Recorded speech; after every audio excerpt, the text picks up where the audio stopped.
Railway union की मंडलीय परिषद बैठक आयोजित। अयोध्या कैंट स्टेशन के होल्डिंग एरिया शेड में नार्दर्न रेलवे मेंस यूनियन की मुख्यालय मंडल की मंडलीय परिषद बैठक आयोजित की गई।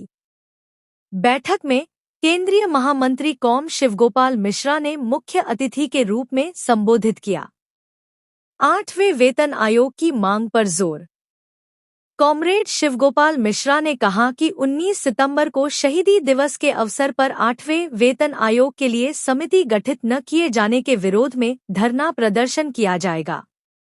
उन्होंने संरक्षा कोटि के रिक्त पदों को भरने, रेल आवासों की मरम्मत, महिलाओं की सीसीएल का पूर्ण भुगतान और यूनियन पीएस की कमियों समेत कई अन्य मांगों पर चर्चा की। लोको पायलट स्थानांतरण पर रोष।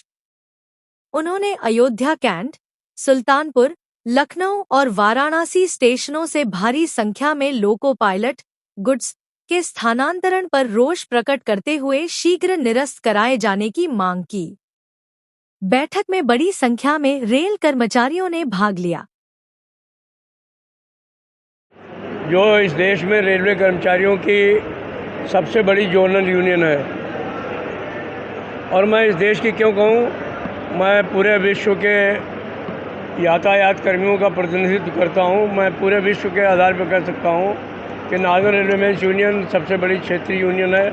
ऑल इंडिया रेलवे फेडरेशन जो है वो यातायात कर्मियों की सबसे बड़ी, सारे विश्व में सबसे बड़ी यूनियन है। और ये जो आज यहाँ कार्यक्रम हो रहा है वो नार्दर्न रेलवे मेंस यूनियन का जो मुख्यालय मंडल है, हेडक्वार्टर मंडल है, उसकी यहाँ पर मंडलीय परिषद की बैठक हो रही है। इसमें बड़गाम से लेकर के, श्रीनगर से लेकर के और व्यास नगर तक काम करने वाले जो साथी हैं वो सब इसमें शामिल हैं। जो भी नार्दर्न रेलवे में काम करते हैं हेडक्वार्टर मंडल में, वो सारे मंडलों के लोग हैं, वो सारे लोगों के प्रतिनिधि यहाँ पर आए हैं। इसमें हमारा मुख्यालय भी आता है, बड़ौदा हाउस दिल्ली का। यहाँ इसमें महिलाओं का बहुत ज़बरदस्त प्रतिनिधित्व है और ये बहुत ही जीवंत मंडल है हम लोगों का। तो आज वो यहाँ पर उन्होंने अपनी मंडल परिषद की बैठक की है। मंडल परिषद में अपने संगठन के बारे में बहुत सारे निर्णय लिए हैं, लेकिन जो सबसे महत्वपूर्ण निर्णय लिया है वो ये लिया है कि 19 तारीख को, जो कि हमारा शहीदी दिवस है, 19 सितंबर 1968 को हमारे 10 साथी शहीद हुए थे पुलिस की गोलियां खा करके। उनमें 5 पठानकोट में थे, एक मरियानी में था, एक बुगेगांव में था, एक हमारा बीकानेर में था, एक दिल्ली में साथी शहीद हुआ था।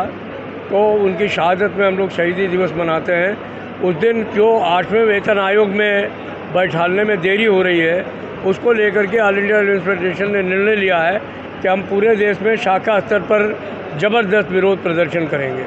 तो आज उस पर भी इन्होंने मोहर लगाई है। रेलों के निजीकरण के खिलाफ, रेलों में कर्मचारियों के काम के घंटों में कमी लाने के लिए और तमाम प्रस्ताव इन्होंने लेने का काम किया है। मैं उसकी कापी अभी आपको देने का काम करूंगा।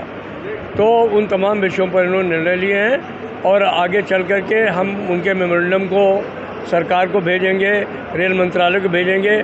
अगर सरकार और रेल मंत्रालय को निर्णय नहीं लेगा तो इस पर हम लोग राष्ट्रीय परिषद की बैठक में, एजीएम की बैठक में, जो लखनऊ में ही होने वाली है, उसमें फैसला ले करके और आगे एक ज़बरदस्त संघर्ष का जो है वो लखनऊ मंडल के साथी मंडल रेल प्रबंधक से बात करके उनको इस बारे में कन्विंस करने का प्रयास कर रहे हैं कि रेलवे नियमों के अंतर्गत चलती हैं, तो आप भी जो भी ट्रांसफ़र हैं उनको नियमानुसार करने का काम करें। उनको डीआरएम ने आश्वस्त किया है कि वो उनके प्रतिवेदन पर कुछ ध्यान देंगे। अगर आवश्यकता पड़ेगी तो हम लोग भी उनकी पूरी मदद करेंगे। ये लोग सक्षम हैं इस काम को करने। 3 दिन मैं पिछली बार आया था, उसके बाद में मैं जाकर के खुद एक्सपेंडिचर डिपार्टमेंट में डीओपीटी के सेक्रेटरी से स्वयं मिल कर के आया हूँ कि भाई आप इस पर क्यों रोक लगा रहे हैं। और उन्होंने एक चिट्ठी भी लिख दी है हमारे डायरेक्टर जनरल को, उसकी कापी मैं कहूँगा हीरालाल जी से, वो आपको भेज देंगे। तो उसमें उन्होंने हमारे डीजी एचआर को कहा है कि ये विषय जो है वो चिंतनीय है, ये और दूसरा जो सेफ्टी और हार्ड ड्यूटी अलाउंस है तमाम कर्मचारियों का, तो इस पर आप विचार करके और हमको प्रस्ताव भेजिए। हम बाहर जिनेवा गए हुए थे, एक बड़ी कॉन्फ्रेंस थी 34 साल बाद हुई थी, तो मैं इधर 10-12 दिन नहीं था, अभी जाने के बाद मैं इसको फिर चेंज करूँगा, इसको जल्दी दिलवाऊँगा। सारे जगह प्रॉब्लम है। अभी हमने इस मसले पर हाईएस्ट स्तर पर बातचीत की है और रेल मंत्रालय इस बारे में अब जो है वो एक निर्णय लेने जा रहा है कि सारे पुराने क्वार्टर गिरा करके और इनकी जगह नए बिल्कुल टावर्स बनाएंगे और उनको 10-15 साल मेंटेनेंस फ्री क्वार्टर्स बना करके देने का काम करेंगे। हमारी समझ से यही इसका इलाज है और कोई इसका इलाज समझ में आता नहीं है, क्योंकि हर साल इसे रंगाई पुताई करके कर्मचारियों को भी कोई सुविधा नहीं मिल रही है और रेल का पैसा भी खराब हो रहा है। पेंशन का जहाँ तक मामला है, मैंने ये बात पहले भी कही थी, आज भी कह रहा हूँ कि सरकार पुरानी पेंशन बहाल करने वाली नहीं है। हम एक बात का विश्वास दिलाते हैं कि हम जो यूपीएस है उस यूपीएस को ही जो है वो ओपीएस में जो भी चीज़ें हैं वो यूपीएस के माध्यम से ही लागू कराने का काम कर देंगे। तो आने वाले समय में जो आज यूपीएस मिल रही है उसमें जो कमियां हैं उनको दूर करके उनको ओपीएस की तरह ही करा दिया जाएगा।